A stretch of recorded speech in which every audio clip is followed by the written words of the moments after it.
عليكم ورحمة الله وبركاته. ازيكم يا بنات؟ عاملين ايه؟ النهاردة هعمل لكم طريقة تخزين البصل المفروم. بعمل فيه ايه؟ هوريهولكوا ازاي.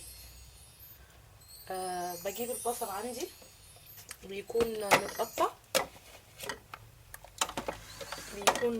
متقطع مكعبات كده زي ما انتوا شايفينه، ونضيف وتمام ومفيش اي حاجة، مكعبات كده. ونفرمه في الكبة بتاعتنا، نفرمه في المفرمة. بحط كذا واحدة كده افرمها، بعدين بنزل شوية شوية، بنزل عليه بفرمه عادي في الكبة. هروح افرمه واجيلكوا عشان بس الصوت. اهو ده ده شكلها بعد ما فرمتها. تقدروا تعملوا ناعم وخشن، يعني كيس ناعم وكيس خشن. ده كيس انا عاملاه كيس ناعم، وفي بصلايه فيه اهي ما اتفرمتش. تقدروا تعملوا كده، وتقدروا تعملوه خشن مثلا للحاجات التانية، مثلا للمحشي كده، يعني تنوعوا وتكتبوا عليه. مفيش مش هيعمل اي حاجة يعني. اهو ده كيس ناعم انا عملته معاكم. انا عندي كيس خشن اصلا، عايزة بس ناعم.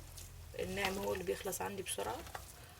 وتقدروا تعملوا منه الكمية اللي انتوا عايزينها، كيلو، 2، 3، 10، اللي انتوا عايزينه تعملوه. طبعا البصل غالي دلوقتي، فتقدروا فتقدروا تخزنوا بس على قدكم، يعني حاجة حاجة كده، يعني شوية شوية، 2 كيلو 2 كيلو كده يعني.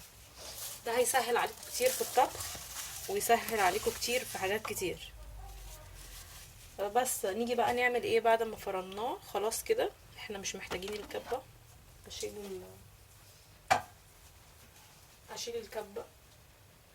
اهو يا بنات، بصوا مية البصل كل حاجة زي ما هي، ما تعملوش اي حاجة. كل ما عليكم ان انتوا تجيبوا معلقة وتحطوها وتحطوا فيه. انا هجيب معلقة كبيرة،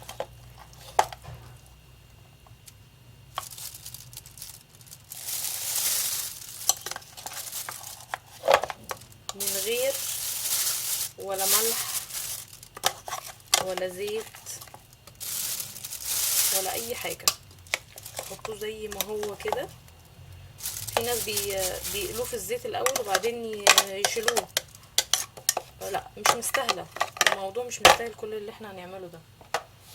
هو بس كده. على فكره انا بعمل الطريقه دي بقالي حوالي سنه، والطريقه دي ماما هي اللي معلمهاني. سهله جدا. انا من الناس اللي ما بحبش البصل، ودي سهله كتير. بس انا شويه دول عايزاهم. وهو الكيس بتاعنا خلاص، عملت حطيت فيه الكميه اللي انا عايزاهم. بعد كده اجيب الكيس بقى، اللي هو كيس بتاع التلاجة. كيس انا بجيب الاكياس ديت، بجيبها بالوزن يعني، بفرز فيها الحاجة. وتعملوا فيه كده، لازم تفردوه كده. جربت ان انا اشيله في علبة بس بيضايقني وانا بطلعه، لكن في الكيس اسهل كتير. بصوا بقى، هنفرده كده كده، هنخليه مفرود كده زي ما انتم شايفين كده، خالص مفرود خالص اهو. اهو قدامكم في الكاميرا. وبعدين نقفله كده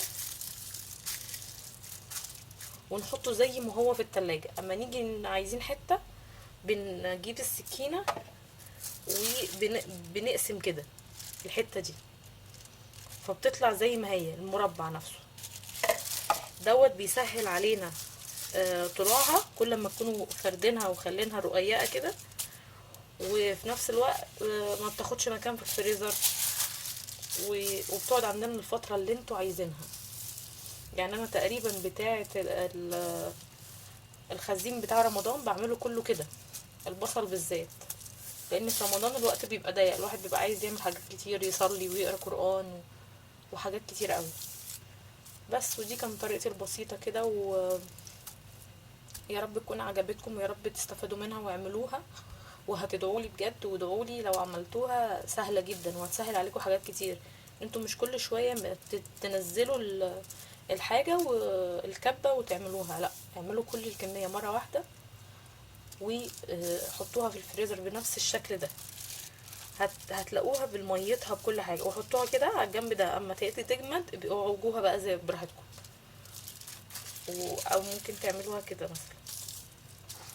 انا ولا بقفله ولا بأي حاجة، هي كده بس، ومبحطش اي حاجة فيه ولا اي حاجة تاني، وبفضل سايباه كده على الفريزر على وشه. وبعد كده اقلبه، خلاص بقى جمد، كل حاجة فيه جمد، حتى السوائل. بعد كده اما بيجي يتفك، السوائل اللي فيه دي ما بتضيعش، بتفضل موجودة، بتفضل كويسة، وبيفضل هو البصل ونفس فوايده ونفس كل حاجة. فاعملوها، حطوه في الفريزر، والوقت اللي انتوا عايزينه طلعوه. بس يا رب تكون عجبتكم، وكل سنة وانتم طيبين بمناسبة المولد النبوي الشريف. كل سنة وكل المسلمين بخير يا رب، ينعاد عليكم الأيام بخير. صلى الله عليه وسلم. وبس ودي كانت حاجة بسيطة كده. يا رب تعجبكم، واشوفكم ان شاء الله في حاجة جديدة نتعلمها مع بعض. و... ولو عايزين اي حاجة اكتبولي في كومنت وقولوا لي احنا عايزين ومحتاجين حاجة. وما تنسوش تعملوا لي لايك وشير واشتراك في القناة، واشوفكم على خير ان شاء الله. واللي يجرب الطريقة دي ما ينساش يدعي لي. يلا اشوفكم على خير. السلام عليكم ورحمة الله وبركاته.